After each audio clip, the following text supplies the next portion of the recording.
before you say anything, yes I know buying a power station will probably be one of the last items that we should purchase while converting a van.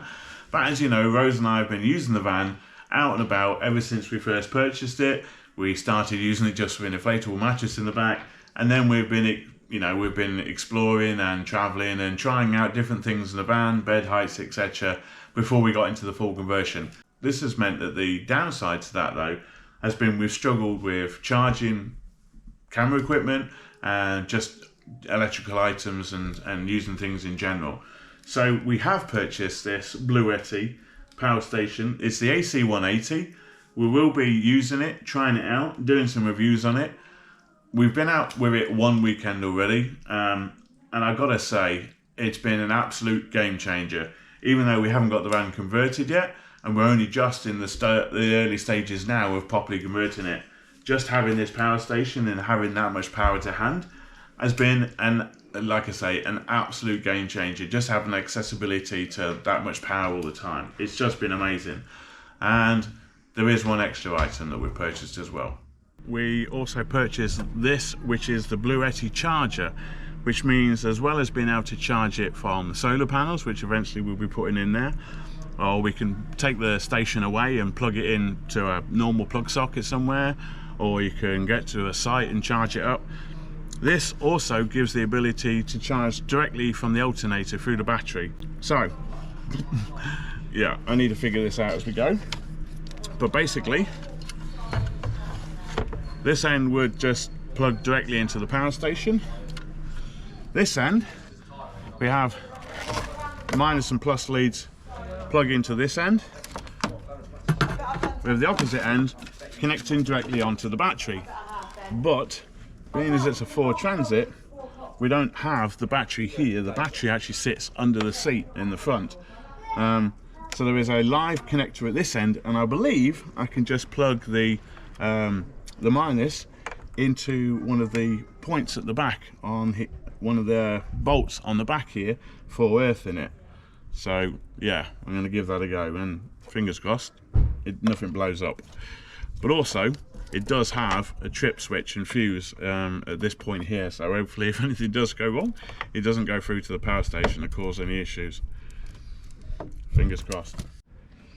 Okay, so before I actually connect all this up, obviously I need to make sure that I can get this end through the vehicle into the other side of the vehicle where I'm actually going to have the power station and hook it up. And in the instructions for the Bluetti instructions on how to do this, it simply says just put it through a hole in the firewall. That's easier said than done. I've not recorded this because I've just spent the last quarter of an hour trying to find where I can get through the firewall. This is obviously a Ford Transit van, so if anybody wants to know what you do with a Ford Transit van, or what I've done anyway, is actually directly behind the charging point and the coolant here. So you have the coolant bottle here, and then you have this, and then you have this black panel here. If you pull this black panel back, there's a plastic or rubber washer that goes over this that seals up the hole. So I've removed that, and behind it you can actually feel the soft fabric from the other side. If you drop down your glove box by loosening off these two catches here, the glove box drops down, you'll actually see, if you can make out, that right at the back there, that grey material, that's the soft fabric that I could feel from the other side. So I'm going to be pushing a hole through, or pushing the wire through that hole, and hopefully it's going to come out through that fabric there somewhere. Okay, so it actually didn't come through the glove box here, which is good, because I didn't really want to try and work out how to get it through the glove box. It is actually a panel on next to the cup holder on the left hand side here. You might just be able to make out that red wire in the middle there. That's actually the wire that's come through. So I'm going to feed it through this for this hole here. But of course it wouldn't be as easy as just that. So the fuse box and trip switch is right at that end, that end of the wire, and all the length of wire that I've got to run it through and connect to the battery is there. So I'm actually going to have to either push it all through from the other side or disconnect the fuse box just so I can get that through. That's going to be a pain. I'll see how I get on, I'll let you know. Right, so the easiest way was to disconnect and remove the trip switch, but now I still need to try and feed it through this hole at the back, and hopefully it will come out in an area where I can reach it from the other side.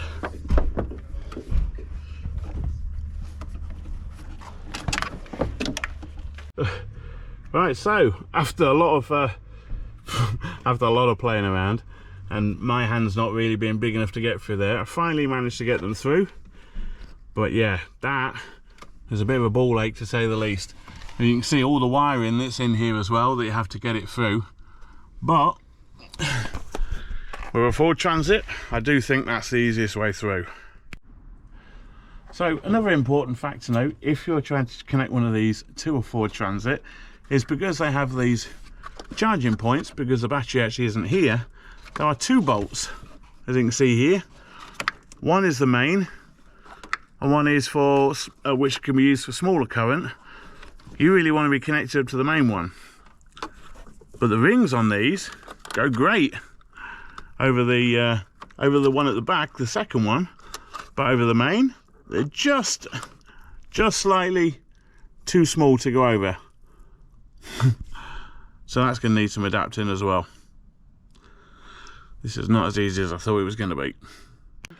So with a bit of persistence, I managed to drill out the hole inside of the ring connector, make it a little bit bigger so it now connects up. So we now have our live connected up here, our ground hooked up to a bolt on the back of the firewall. Our wire now comes out through here. Not really a lot I can do about this, but it will eventually be thread under here, under the footstep, which will then go through the back here. That will then come along here, be fed into this, and I will be connecting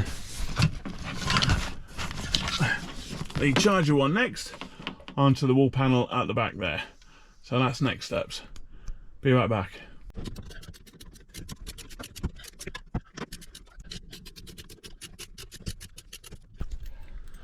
Okay, so proof of concept, test one. Just ignore the temporary setup at the moment, but basically that is the charger one now that's connected up and hooked all the way through to the battery and alternator. Bluetti plugged in, and now hopefully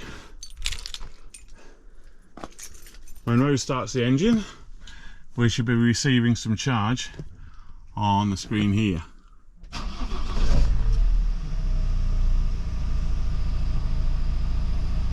Nope.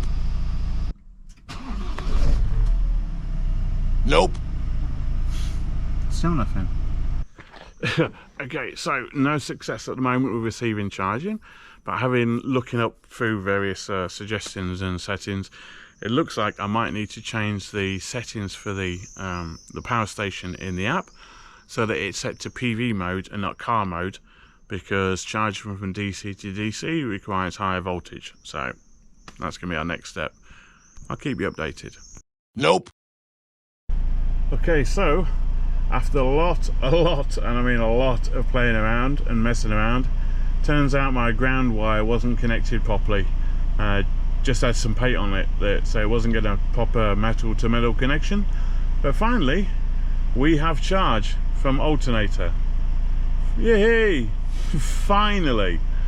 It's like 10:15 at night now, so about 3 hours of sorting this out, but yeah, we have it. Success!